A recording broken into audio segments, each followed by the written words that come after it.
Hola, hola, futuros directores, ¿cómo están? Bienvenidos al 10º episodio de Mente de Planta, los que hacen que la industria funcione.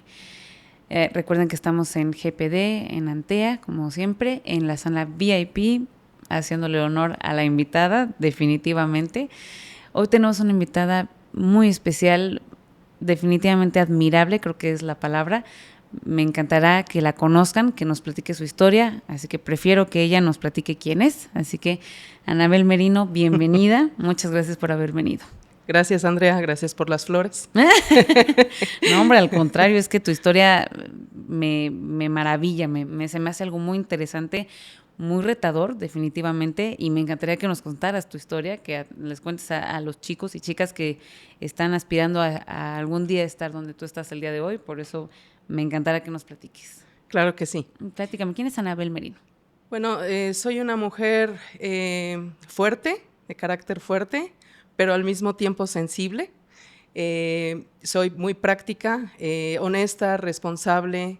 Me encanta la aventura, la adrenalina. Soy de las que se avienta por la tirolesa, porque me encanta sentir esa adrenalina. Soy muy amiguera. Amo a mi familia, es mi prioridad, mi motor, es lo que siempre me mueve para ir haciendo otras cosas, ¿no?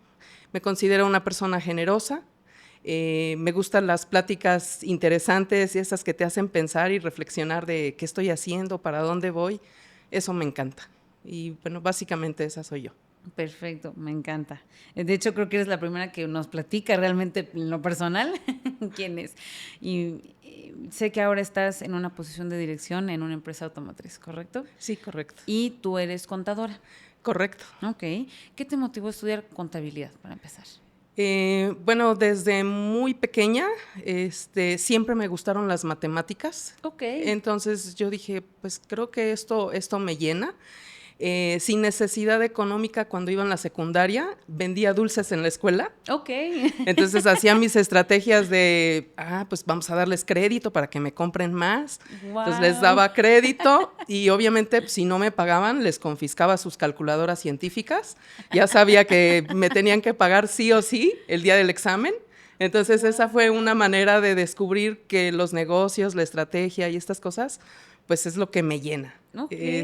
Y bueno, aparte de eso, tuve una tía que era contadora, desafortunadamente ya falleció, pero fue una inspiración para mí. Okay. La admiraba mucho y dije, yo quiero ser como ella. Entonces eso fue lo que me motivó y por eso estudié contaduría. Ok, ¿y cómo te llevó el haber estudiado contabilidad a la industria automotriz? ¿Cómo llegaste para allá? Fíjate que desde la primera vez, desde que salí de la universidad, tuve la fortuna de entrar a trabajar a una empresa del ramo automotriz. Okay. Hacíamos paneles de puertas. Okay. Y la verdad es que me gustó muchísimo, es muy dinámico, muy estresante, pero también como cambias muchas veces de procesos, no te aburres. Entonces eso fue lo que me gustó muchísimo. Ok, ¿y qué fue lo que más te llamó la atención de haber entrado la primera vez a una planta automotriz? Una jaulita que tenían donde guardaban la piel de búfalo, porque si no se la robaban. Ay, bueno, ¿cómo crees? Sí, pero bueno, la parte interesante era la interacción que había entre área y área, la comunicación, el trabajo en equipo, que cualquier detalle era muy importante y pues sobre todo que si un descuido o algo, pues paraban la línea y pues eso no está padre. Claro, seguro. ¿Crees que el que tu base sea contabilidad y seguramente algo de finanzas influya en cómo tomas decisiones el día de hoy en la dirección? Sí, definitivamente. El hecho de haber pasado durante mi carrera por varias áreas, conocer sobre todo los costos, que pues ahí fue donde empecé, fue métete a la planta, investiga el ABC, por qué pasa por aquí y cuánto me cuesta hacer este movimiento. Entonces todo eso me ayudó a conocer y como a llamarme mucho la atención la parte de los procesos. Ok. Me imagino que empezaste, digamos, como recién egresada desde la base y de ahí para arriba, ¿no? Sí, es correcto. Empecé en el área de contabilidad, haciendo transferencias de pagos, tesorería, cuentas por pagar, pero honestamente se me hace muy aburrido. Ok. No me gustó. Después empecé a asistir para llenar un sistema que se llama Hyperion, que es donde hacen la consolidación de estados financieros. Y dije, esto de las finanzas como que se me hace más dinámico, está más divertido. Entonces, de ahí fue que me moví hacia la parte de Contraloría, que son costos, inventarios, meterte a la planta. Entonces, yo era la curiosa que andaba por la planta preguntando todo. Ok, perfecto.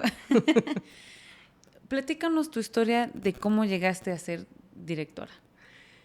Híjole, es una historia bastante larga, nos podríamos llevar aquí horas, pero bueno, en resumen, creo que alguien confió en mí, alguien vio en mí que dijo, hay que apostarle, vamos por aquí, y afortunadamente, pues tomé la oportunidad. Obviamente, pues sentía miedo, o sea, no era así como de chin, me voy a aventar a esto, pero híjole, ¿y la calidad? Dije, a lo mejor la ingeniería, la producción y toda la parte administrativa ya la había llevado y para mí era pues ya conocido, pero el área de calidad sí era como, ay, creo que me estoy metiendo en otros terrenos. Y afortunadamente el equipo, que eran mis colegas, los gerentes de ventas, calidad, producción, me dijeron, ándale, vas, ¿qué esperas? ¿Tienes liderazgo? ¿Por qué no? Wow, ok. Y uno de ellos en particular me dijo, ¿qué necesitas? Lo técnico yo lo tengo, te lo puedo dar. Empezamos clases mañana, ¿te parece bien? Y entonces eso fue lo que me motivó y dije, sí, voy con todo. Wow, qué buena onda del equipo que tenías, que pues qué lindo, ¿no? Que contaste con su apoyo, te lo hicieron saber y que finalmente creo que a veces pensamos que los directores son todólogos cuando en realidad tienen que confiar en sus equipos, en sus líderes, porque no pueden ser expertos en todo, ¿no? O Correcto. son muy del mundo de la ingeniería y les cuesta un poco el trabajo del tema de las finanzas, o viceversa, ¿no? Que entiendo que fue un poco tu caso, ¿no? Que aunque ya te habías empapado un poco, bueno, había ese pellizquito final que calidad, pues es como que el temor de todos, ¿no? Sobre todo en automotriz, me imagino que era el reto, ¿no? Sí, ¿no? Y obviamente eso me llevó a prepararme, a estudiar, tomar entrenamientos. Claro. Y pues todo era nuevo, pero pues al final pues son estadísticas que también son números, poner atención en los clientes y pues eso fue lo que me llevó a donde estoy. Wow. Sé que has estado en otros sectores, además de la automotriz, y me imagino que has conocido muchos procesos también de manufactura. ¿Cuál ha sido el que más te ha gustado, el que más te ha retado? Fíjate que me gustaría ir un poquito más atrás. Para estudiar mi carrera fui agente de seguros y con eso financié mi carrera. Y pues cualquiera diría, un agente de seguros, pues órale, pues como cualquier trabajo, o sea, es bueno, pero como que nada que ver con la manufactura. Sin embargo, ahí aprendí pues cómo tratar a los clientes, toda la parte de venta, la estrategia, buscar el cómo sí. También a medir riesgos. Entonces, esa parte fue como una base importante. Durante 5 años fui agente de seguros. Y después dije, no, pues si estudié contaduría, pues necesito aplicarlo. Por eso me moví. Y bueno, de ahí, pues primero intenté el ramo automotriz. Después me fui al farmacéutico. En el farmacéutico pues hay que tener más cuidado con la calidad, la limpieza, ese tipo de detalles, pero al final la manufactura es exactamente lo mismo. Después fui a la construcción, a hacer yeso y plafones de yeso. También se me hizo un mundo completamente interesante. Una planta completamente automatizada. Me sorprendió ver solo 3 operadores para todo el proceso del yeso. Pero aprendí mucho sobre la parte legal. Tenía que hacer negociaciones con un presidente municipal, con ejidatarios, en vez de entrarme a otras cosas. Y el rumbo de las ventas y de producción obviamente es diferente al del ramo automotriz. Sí, seguro. Y bueno, definitivamente dije, no, lo mío es el automotriz. Y por eso es que me regresé a la automotriz y pues aquí sigo. Aquí sigues. Me imagino que has visto de todo, incluso como dices, entre negociar con el tipo de cliente, con el personal que tienes. Esta planta automatizada tendría sus dificultades, estoy segura, ¿no? Que con 3 personas trata de resolver un problema, no está tan sencillo.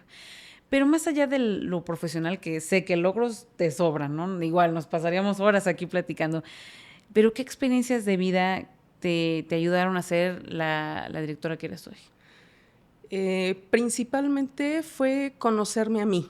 Ok. Te podría decir desde los 25, 26 años, alguien me empujó a, ¿por qué no tomas este curso de recursos humanos como para conocerte un poquito e ir más adentro? Ok. Y bueno, de ahí me gustó tanto que fui por diferentes corrientes, y eso me hizo ir un poquito más profundo, conocerme quién soy, cómo soy, cuáles son mis talentos, qué me gusta hacer, qué no quiero, qué no me gusta, Ok. qué me lleva al extremo a explotar. Ok. Entonces, el hecho de ir conociendo todas esas emociones y todos esos talentos, creo que ha sido lo que me ha llevado a donde estoy. Ok. Wow. Creo que es algo muy importante. Mis papás son psicólogos, yo soy psicóloga, y creo que lo hemos visto cada vez más en los colaboradores que empiezan a pensar en qué es lo que quiero para mí, para mi carrera, lo que decíamos fuera del aire, que sobre, pues que ya no estamos tan dispuestos a hacer muchas cosas como por seguir la corriente o pues porque es lo que toca, sino que el colaborador ya piensa mucho más en su vida integral, ¿no? En su familia, en lo que yo quiero para mí, en un plan de carrera, en hacia dónde quiero llegar, ¿no? Hasta dónde quiero llegar. Y eso hace la diferencia entre un colaborador que solo está por estar y por cumplir y alguien que llega a hacer la diferencia en una compañía, ¿no? Sí, completamente. Anabel, sé que llevas ya rato siendo líder en una industria tan demandante como es la automotriz, ya lo hemos dicho muchas veces. ¿Cómo definirías tu estilo de liderazgo? Híjole, creo que es más transformacional.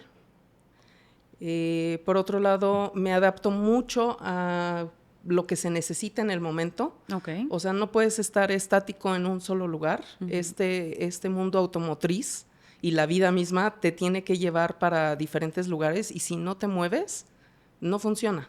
Entonces, definitivamente ese es mi estilo. Y también he aprendido que, pues, no dando órdenes es como la gente va a ejecutarlo, ¿no? Uh-huh. A lo mejor lo ejecuta y te funciona la primera vez, pero la segunda definitivamente no. Sí. Entonces, creo que, pues, dando el ejemplo es la mejor manera de ser un buen líder.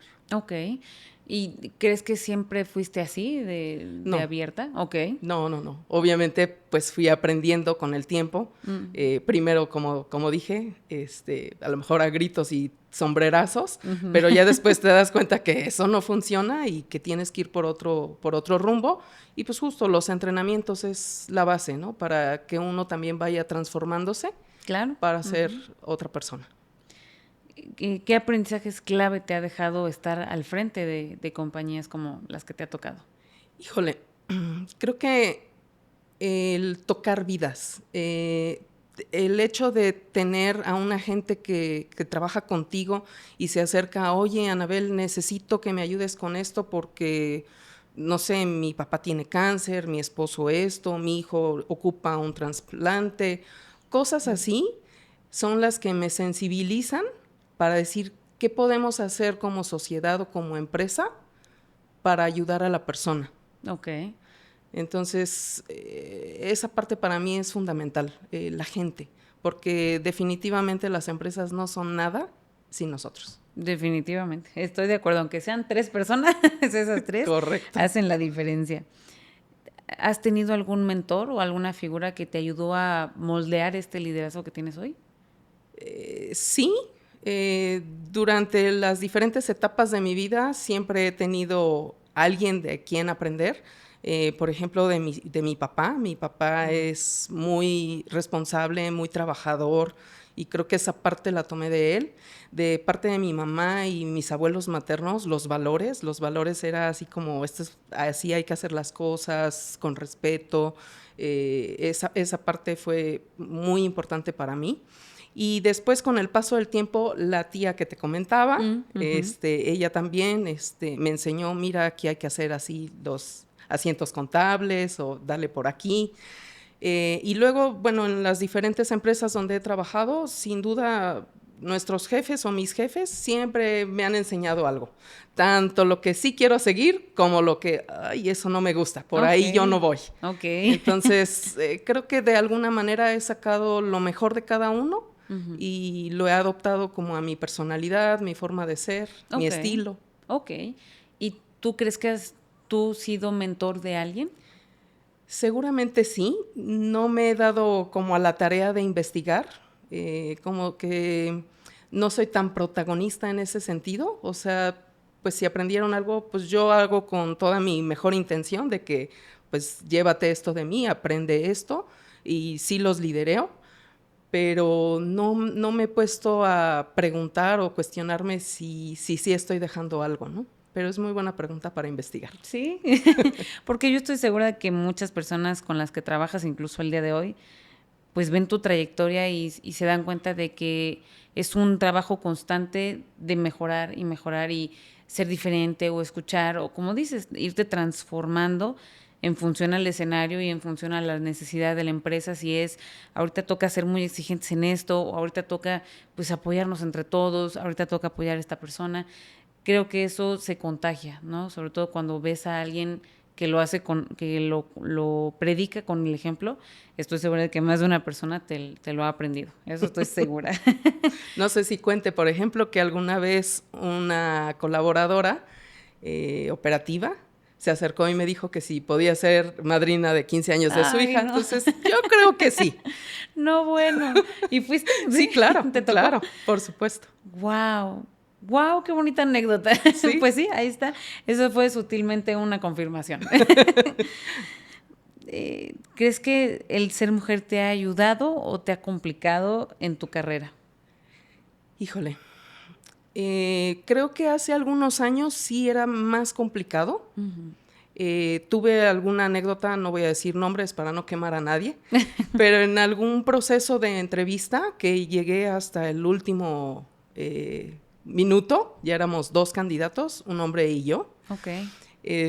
Dijeron, no, ¿sabes qué? Tu puesto es de viajar mucho, y creo que para mujeres es más complicado. Y yo dije, wow. Ok. La verdad me costó trabajo levantarme de esa, pero dije, no, ¿cómo no? Vamos a demostrar que sí se puede. ¿Cómo de que no? Y bueno, con los años, pues ya ahorita es más abierto, ya es más fácil, pero pues sí, como gerente de planta es difícil encontrar mujeres. Te lo creo. De hecho, mi siguiente pregunta iba a ser esa. ¿Te ha tocado conocer gerentes de planta en México, así como tú? Aquí en Querétaro conozco un par. Ok. Un par. Y sí, o sea, coincidimos en que es complicado llegar a estos puestos. Incluso la cuestión salarial es más baja que para los hombres. Entonces, creo que eso también va mermando un poco en, híjole, no se me hace justo, Claro. ¿qué más tengo que hacer? Pues al final todos, independientemente del género o de la edad, tenemos diferentes habilidades y si las explotamos al máximo, podemos dar todo. Claro, seguro.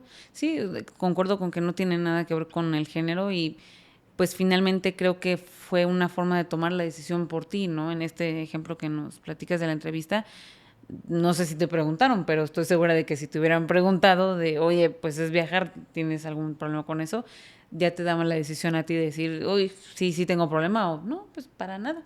Claro. ¿No? Y creo que eso pasa mucho todavía en México, desafortunadamente, que creen que es un perfil muy estandarizado el de la mujer, ¿no? El de no puede viajar, no puede quedarse horas extras, no puede tomar decisiones, no esto, no lo otro.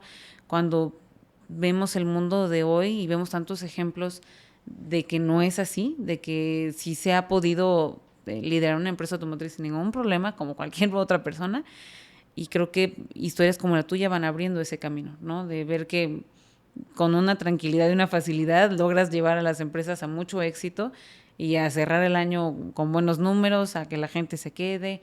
En fin, no creo que es una creencia que sigue presente, pero lentamente se ha ido erradicando. No sé tú qué opinas. Sí, sí se ha erradicado. En mi equipo de trabajo procuro tener siempre un balance entre hombres y mujeres, porque también eso te ayuda. Claro. El hecho de que tú tengas diferentes personalidades, diferentes tipos de caracteres, te ayuda a tener una armonía dentro de tu organización. Seguro. Entonces, definitivamente trabajar con jóvenes, por ejemplo, ahorita, sí te lleva así como, ¿es en serio? O, órale, wow, me sorprendiste, ¿no? Entonces, es una ambivalencia entre generaciones, entre géneros, entre personalidades, y la verdad es que cuando te puedes adaptar a todos, haces cosas maravillosas. Sí, seguro. Hace unos cuantos episodios nos tocaba igual un director que nos decía, hasta tener detractores te sirve, ¿no? Porque te obligan a mirar su punto de vista y en una de esas, si es, él termina siendo tu mejor aliado porque te dio una opinión completamente diferente a lo que tú creías, ¿no? Entonces, y de nuevo, independientemente de género, edad, estilos, pues tener muchas opiniones tan diferentes y quizás hasta de culturas, incluso que te ha tocado trabajar con empresas extranjeras, todo eso va haciendo una opinión o una óptica mucho más amplia, ¿no? Sí, sí, sin duda. Me gustaría irme un poquito más al tema de la industria automotriz como una parte quizás un poquito más técnica. Sé que has trabajado en fábricas de autopartes, quizás muy pequeñas, hasta todo un sistema muy complejo para la misma industria. ¿Qué distingue a la industria mexicana automotriz que la hace un buen rival para la industria extranjera? Pues definitivamente los mexicanos somos creativos por excelencia. A veces hasta un parche, un masking tape por ahí arregla cualquier problema. Nuestra creatividad, nuestra forma de ser, creo que somos muy cálidos, acogemos a la gente cuando viene de otros países, de una manera que los hacemos sentir en casa. Y creo que eso es lo que nos caracteriza. Por otro lado, siempre buscamos el cómo sí hacer las cosas, nos ayudamos unos entre otros, somos muy trabajadores, dedicados, y creo que esa es la parte que nos caracteriza. Ok. ¿Crees que sea un diferenciador que podamos mantener pues, en los siguientes años? Sí, sin duda, sin duda. Okay. No bajar la guardia y seguir con el mismo ritmo. Sí, sí, sí, de acuerdo. En tu paso por empresas proveedoras de la industria automotriz, sé que has logrado pues mantener a los clientes como las armadoras, que son muy exigentes. ¿Cómo le has hecho para ganar la confianza de este tipo de clientes exigentes, demandantes, muy puntuales en sus requerimientos? ¿Cómo lo has conseguido? Lo más importante para mí es la confianza. Okay. Empecemos por la confianza. Me gusta hacer una buena relación o una buena conexión con ellos, con las personas que me visitan o visito, conocer cuáles son sus necesidades, y una vez que tú tienes todo ese contexto, pues a los resultados, porque los resultados es lo que vende. Seguro, seguro. Y creo que esto que dices de conocer a tu cliente es lo que diferencia de algunos proveedores contra otros, ¿no? Pues el precio quizás es muy bueno y todo, pero si no cumples con lo que el cliente realmente necesita, quiere o busca, pues por más precio que tengas, creo que a la larga no es una buena estrategia, ¿no? Claro, y también es un poquito el saberte vender, porque cuando le explicas al cliente, oye, te lo puedo dar a tal precio, pero con tal calidad. Si quieres un premium, pues el premium cuesta. Entonces hay que hacer esto, esto y esto, y vamos para eso. Entonces, dime qué necesitas y sobre eso trabajamos. Entonces, para mí eso es la base. ¿Qué necesitan? Totalmente de acuerdo. Y hablando de calidad, ¿para ti qué significa esta palabra? Más allá de una certificación o de algún tipo de cumplimiento, ¿qué significa calidad? Pues hacer las cosas bien hechas la primera vez. Eso. Mantenerlas y pues hacerlas siempre como si nadie te estuviera viendo. Ok, me gusta. Creo que quizás te ha tocado en alguna empresa tener problemas de calidad y me imagino que resolverlos no es sencillo, ¿no? Sí, no, sobre todo irte a la causa raíz es complejo. Digo, afortunadamente hay bastantes herramientas que te ayudan para entender cuál es la causa. y obviamente hacer un plan de acción inmediato para solucionarlo, ¿no? Ujú. La intención es no repetir. Claro, claro. Y decíamos hace rato del tema de la creatividad que juega un papel muy importante en la resolución de problemas justamente en cuanto a calidad. Como dices, quizás un masking o alguna propuesta de algún operador que pues parecería descabellada, pero funciona, ¿no? Creo que en un ambiente de manufactura es lo que rompe con todos el status quo de las cosas y hace la diferencia. ¿Te ha tocado algún evento así de donde tú digas, es que esto fue creativo a más no poder y logró sacarnos adelante? Sí, definitivamente. Y ejemplos seguramente tengo varios. Sí. Pero siempre cuando escuchas a la gente que está haciendo el producto, porque a veces le preguntas a los ingenieros porque dices, pues los ingenieros saben, hay que preguntarles a ellos porque son tus ingenieros de procesos y ellos son los que saben. Pero cuando tú vas con la gente operativa y les dices, oye, ¿cómo crees que puedo solucionar esto? ¿Crees que este cambio que hice te va a ayudar?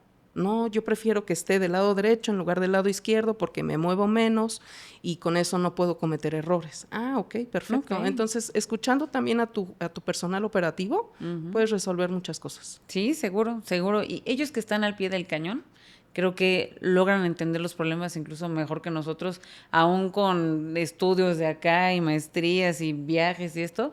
Creo que ellos tienen mucha más información muchas veces del proceso porque lo viven, ¿no? Y conocen bien los errores, conocen bien lo que funciona, lo que es cómodo incluso, que hace que el flujo de la producción se mantenga, ¿no? Sí. Seguro, sí. Así es. Recuerdo que una de tus iniciativas en alguna compañía fue implementar planes de carrera y niveles de escalafón, que habían hecho algunos cambios en el tema de la rotación, ¿no? Me parece. Platícanos de este proyecto primero. Sí, claro. Bueno, la rotación en el área del Bajío en general es bastante alta. La verdad es que tener tantas empresas hace que pues cualquiera quiera irse a trabajar en donde no me gritan, en donde me dan un peso más. Claro. Entonces, uno tiene que tener mucho cuidado de su gente. Entonces, para mí eso fue lo que detonó. Si mi porcentaje de rotación está sobre el 10, 12%, es mucho. ¿Por qué? Porque pierdes todo tu know-how. Entonces, para mí era importante en ese momento encontrar cómo puedo resolver y reducir mi rotación. Entonces, de ahí nació hacer como un plan de carrera, hacer una especie de tabulador. Sobre todo con los operativos se maneja muchísimo eso, los tabuladores. Ok, eres de la A, ¿quieres ir a la B? Pues tienes que aprender esto y esto y esto. ¿Quieres ir a la C? Tienes que hacer esto y esto y esto. Entonces, para ellos, el conocer a dónde voy y qué tengo que hacer para ganar más, pues es más fácil. Cuando dejas las reglas del juego claras, es más fácil alcanzarlas. Y en la parte administrativa es un poquito diferente. Ahí lo que tengo que hacer es analizar cómo está el mercado, qué está ofreciendo el mercado, qué puedo ofrecer yo sin perder de foco mi resultado, mi rentabilidad, porque a veces no necesariamente es más dinero lo que busca la gente, es más atención, entrenamientos, a lo mejor hasta festividades. Claro. Entonces, uno tiene que descubrir qué le gusta a la gente y de ahí adaptarlo dependiendo qué puedo ofrecer para no dejar de ser rentable, como decía, y qué necesitan ellos para que sea un ganar-ganar. Sí, seguro. ¿Y este proyecto cómo resultó? ¿En qué acabó? Muy bueno.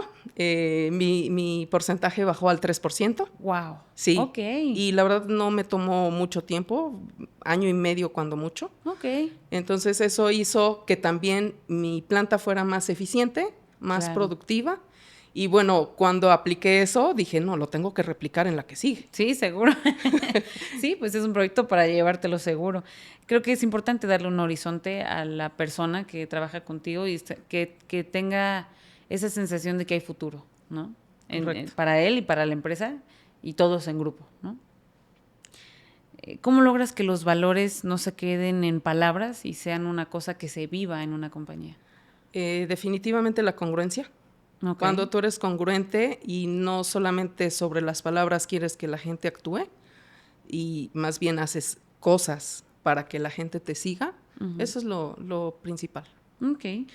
¿Te ha tocado alguna cultura de la empresa donde hayas llegado recién que tuviste que cambiar todo este tema de los valores, digamos, que no fue fácil, pues? Y, afortunadamente, en la empresa donde yo estoy es una empresa bastante humana, que se preocupa justo por la parte cultural. Okay. Digo, la mayoría de las empresas tienen presencia a nivel global y siempre hay diferentes culturas, ¿no? Entonces, cuando te das el chance de conocer la otra cultura, dices, ok, no me lo voy a tomar personal porque él es así o ella es así. Entonces, eso te ayuda mucho a poder hacer las cosas diferentes. Y justo en esta empresa, pues no eres un número más, eres una persona más que va mucho con mis valores y con lo que yo predico. Entonces, eso me hace ir más fácil y tratar de explicar a los que no han tenido oportunidad de trabajar con otras culturas cómo sobrevivir a esas ondas que son pues como unas olas, ¿no? Me siento como en las olas del mar, Sí. que dices, chin, ¿por dónde la esquivo? Claro, Entonces sí, yo sí, lo veo sí. así. Ok. ¿Crees que, bueno, seguro sabes que hay compañías que no siempre es así, no es tan sencillo, o incluso una plantilla tan grande donde es muy difícil mantener a todos contentos, atendidos, motivados? ¿Cómo, ¿Cómo solucionarías esto o cómo harías estas implementaciones en la talla grande? Bueno, a mí personalmente me gusta mucho hablar con la gente. Okay. Entonces, por ejemplo, cuando tengo un proyecto nuevo o cuando al revés estamos en una situación complicada y no hay ventas, pues por la temporalidad o por lo que sea, procuro ir a planta y me paro al centro de la planta, pongo a toda la gente alrededor y les explico, ¿saben qué? Está pasando esto y esto y esto, hoy ocupo que me ayuden. O si me está yendo muy bien y nos ganamos algún premio, pues también voy y les digo, oigan, ¿saben qué? Ganamos esto, muchas felicidades, y a lo mejor un detalle como un muffin, algo, pues como hacerlo más representativo y que todo el mundo sepa que con lo que participó nos llevó a algo mejor. Claro, sí, sí. Ya hemos dicho varias veces esta palabra en este podcast, decíamos transparencia, ¿no? Tanto como cuando nos va mal, como cuando nos va bien, ¿no? Que todos sepan que son parte de lo mismo y que la información es tan transparente que se sientan parte de, ¿no? Creo que ese es algo que hace una cultura muy positiva, muy cooperativa, a que cuando las cosas son quizás no secretas, pero no, a los operadores no les digas esto porque tal, o pues es que ellos pues, es indiferente, ¿no? Que lo sepan. O administrativos, quédense con esto porque no vayamos a poner nerviosos a la gente, sino creo que esa parte de hacerles sentir parte del logro o parte del problema, cualquiera de los dos, pues hace que la gente se sienta integrada y con ganas de ayudar, ¿no? O de celebrar con todos contra todos, ¿no? Sí. ¿Qué opinas de la relación entre productividad y felicidad laboral? Pues van de la mano. Ok. Y yo creo que cuando haces lo que te gusta, pues no lo sufres. Claro. Entonces, lo importante y lo que yo siempre invito a la gente es, conoce tu talento. ¿Qué te gusta hacer? Si estás haciendo lo que te gusta, te levantas contento, vas con ganas a trabajar, sales contento, con ganas de hacer otras cosas. Entonces, busca lo que te gusta. Cuando estás en un lugar donde solo la necesidad te lleva ahí, pero no lo estás haciendo con gusto, definitivamente sales cansado, estresado, de mal humor. Entonces, siempre es importante estar donde te gusta. Sí, Y eso sí, te sí. lleva completamente a la felicidad. Seguro. Decíamos, ¿no? De no estar por estar, sino ser parte de y que tú te sientas orgulloso de tu trabajo, de lo que haces todos los días, ¿no? La industria automotriz ha sido históricamente masculina. ¿Qué oportunidades y qué retos has encontrado al ser una mujer en un puesto directivo? Bueno, también lo mencionamos anteriormente. Sí es difícil, pero también ya está muy abierto. Ya podemos tener más libertad las mujeres a postularnos a algún puesto directivo. Y pues creo que eso, el mismo entorno es lo que está cambiando para que todo sea diferente. Pero me imagino que hay unos retos que siguen presentes, ¿no? Algo que ves. Pues la verdad no. Ok. No sé si es porque he sido resiliente y digo, voy por más, que no lo veo tanto como un reto, sino más bien como una oportunidad. Ok, me gusta. Ya para ir cerrando, Anabel, ¿cómo ha influido tu formación en desarrollo humano, decíamos hace un momento, en esta manera en que lideras hoy? Pues vuelvo a insistir, la gente es el motor de las empresas. Sin la gente no existen empresas, pero al mismo tiempo sin empresas la gente no puede tener sus necesidades o cubrir sus necesidades. Entonces, si le doy el peso a la parte personal, mantengo a mi gente motivada, activa, usando sus talentos en el lugar correcto, eso definitivamente nos lleva al éxito. Perfecto, me encantó. Si pudieras darle un consejo a alguna chica que aspira a algún rol de dirección el día de hoy, sobre todo en la industria automotriz, ¿cuál sería? No te rindas, sea auténtica, sigue preparándote, lucha por lo que quieres y no hay nada que te pueda detener. Puedes ir con todo. Me encantó, me encanta. Anabel, ¿qué legado te gustaría dejar en la industria automotriz? Bueno, que no nos vean nada más como un número a las personas, que haya un poquito más de apertura, de escucha, que haya más mujeres en puestos de dirección que balanceen nuestras habilidades, tanto de género como de edad, como lo mencioné antes, y pues que tratemos de transformar vidas o transformar procesos, que siempre seamos mejor. Perfecto. Anabel, qué gusto ha sido platicar contigo en este 10º episodio. Creo que quedó perfecto, el 10 de 10.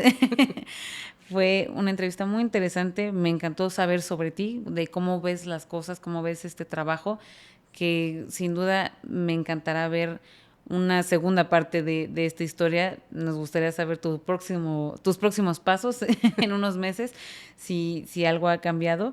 Y bueno, te agradezco mucho que nos hayas compartido tu historia, tus pensamientos, tus ideas. Y yo sé que tendrás mucho éxito, no tengo que decírtelo, pero porque sé que estará ahí. Así que muchas gracias por haber venido, muchas gracias por hablar en estos micrófonos. Y pues bueno, que vengan muchos más éxitos para ti.